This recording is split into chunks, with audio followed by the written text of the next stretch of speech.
Okay, so I'm just preparing to get this reduction gear off because we need to investigate this noise. I do remember when I took the gear oil out, it was a little bit dark, but yeah, you can never kind of know until you try. And obviously the motor was making a lot of noise, so the gear oil had been there a while, but we now know the reduction gear sounds noisy as well. So yeah, this is the reduction gear. It's got the engine mounting on it there. I don't really want to have to take the whole stack out, and then it's not that easy to manoeuvre and get that off. But yeah, so I've got a lift there. That's a 450 kilo lift. This all weighs about 150 kilos, something like that, so that's okay. So yeah, I've got to basically get that engine mounting there. It's on the end of the gearbox. Got 2 bolts on the end and 1 at the top. Get that off. I've got all the wires and connectors and things off it. 12-volt batteries back off.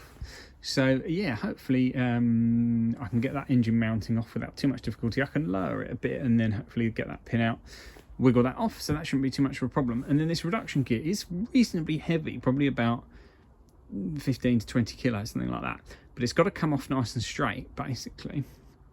So yeah, we will get that off and have a look inside, I think.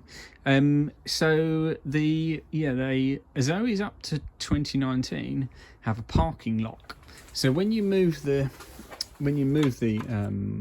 gear selector inside, there's a cable and a pin here. It's this cable here, and this end pops onto this shiny pin, physically moves that, and then there's a sensor to detect the position. But there's also a physical parking lock inside. Now I've got reduction gears from 2020 onwards, ZE40 ones, but they don't have this sensor and they don't have a parking lock.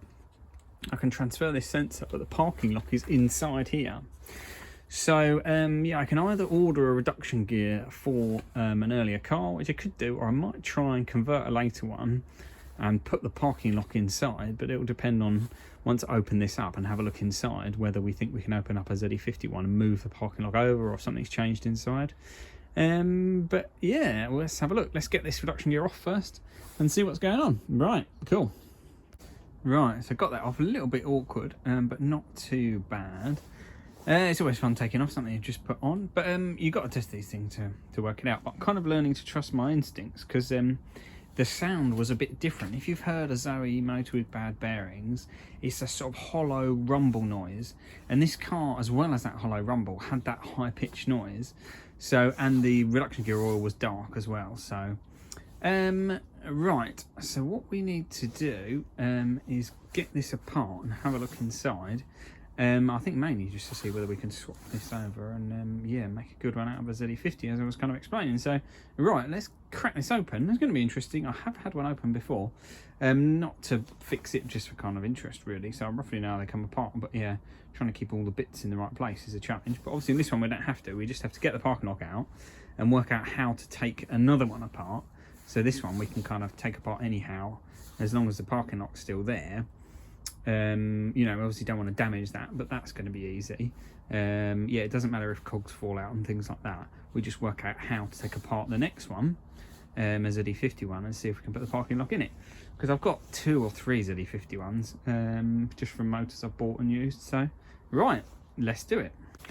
Okay, so I've got everything stripped off. I've got the gear sensor off there. There's a bracket there, this thing that holds the gear selector cable. Yeah, so I'm just going to undo all these Torx bolts and take this off carefully. So this is a reduction gear 10 to 1 and a differential as well. So there's a diff here, and then the drive shafts come out either side. So there's quite a lot in here. Yeah, so it was a bit interesting last time I opened one up, but yeah, at least we'll have an idea whether we can make use of this parking lock or not. I don't actually know whether there's even the gap for the parking lock to fit it into the ZE40 one. So but it'd be interesting to see if we can get it out anyway, or whether we just need to just order another one. But yeah, we'll see if we can make what we need out of what we've got. All right, cool. So just trying to get this reduction gear apart. It's interesting because, you know, so all the bolts around the edge going from the top, so presumably it's manufactured this way, and then the lid's put on. There's a bit of resistance trying to pull the lid up, but there's this plug here which covers up this point here just below the breather, and taking that off, there's a circlip in there, you can see. So I'm like, okay, so maybe we have to release that circlip and lift the lid. So I'm going to give that a go, yeah, and just see how this goes. So yeah, all right, wish me luck. Catch you in a mo. Okay, so now we're getting somewhere. This is quite cool. Right, so we've got the two halves open. Releasing that circlip just allowed this set of cogs just to move a little bit, and then just allowed everything to move enough just to get it apart. So what have we got here? So this is the parking lock, which I'm hoping to transfer to a ZE50 gearbox, but we'll see. Reduction gear. I don't even know if it's machined to fit it, but we'll find out. It's certainly still got the hole here where the sort of locking pin goes through, or the actuator to do the locking pin. So yeah, so the motor turns, the motor splines go in here and turn this one. And this is where the locking pin, so there's, if we look on here, see this sort of pops out. I've intentionally made it not in park, just so it's going to be easier to take apart and put back together. So I'm not going to pop that out because I don't know how easy it is to get back in again without the lever on the top to turn it. I don't want to be stuck with it out. But yeah, that little, not basically sticking out bit, pops out and goes in here. So yeah, and then we can see down here, that's a little bit blurry, but there's a gear there. That one turns this big one. The big one turns the smaller one under there, and then that turns the really big one, and then in the middle of here is the diff. So yeah, that's got the, if you're familiar with how a diff works, yeah, so those two can turn sort of independently of each other, and turn yeah, sort of as they need to, really, so one can have more power than another, but quite cool. So, but obviously we're trying to work out here what is actually noisy, what's gone wrong. So there's a magnet here. This is where you don't get big chunks coming out of a Zoe reduction gear, because it's got a magnet, so it's got no chunks on it. But so there's no sort of indication of wear on there. But if we look, and you can see here the oil was obviously very dark, that was in here before. So, and it is certainly noisier. So what can that tell us? Well, nothing's been caught on the magnet. The case is aluminium, and the cogs are obviously steel or some kind of hardened metallic material.